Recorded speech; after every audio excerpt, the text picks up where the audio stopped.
کہ ایک دیہاتی تمام بن ثعلبہ رسول کریم صلی اللہ علیہ وسلم کی خدمت میں اس حال میں حاضر ہوا کہ اس کے سر کے بال پریشان تھے، اور عرض کیا یا رسول اللہ صلی اللہ علیہ وسلم، مجھے بتائیے کہ اللہ تعالیٰ نے مجھ پر کتنی نمازیں فرض کی ہیں؟ حضرت صلی اللہ علیہ وسلم نے فرمایا کہ 5 وقت کی نمازیں سوا ان نمازوں کے جو تم نفلی پڑھو۔ اس نے کہا مجھے بتائیے کہ اللہ تعالیٰ نے کتنے روزے فرض کیے ہیں؟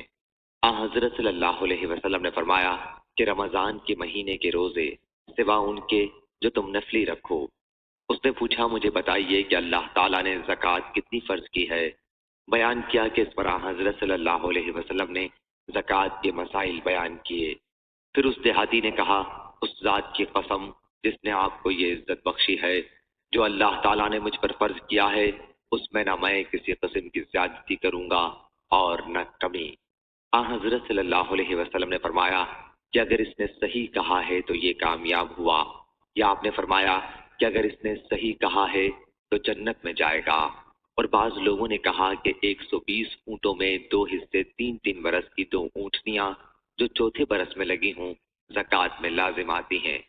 بس مگر کسی نے ان اونٹوں کو عمدن تلف کر ڈالا، مثلا ذبح کر دیا یا اور کوئی ہیلا کیا، تو اس کے اوپر سے زکوٰۃ ساقط ہوگی۔ صحیح بخاری حدیث نمبر 6956۔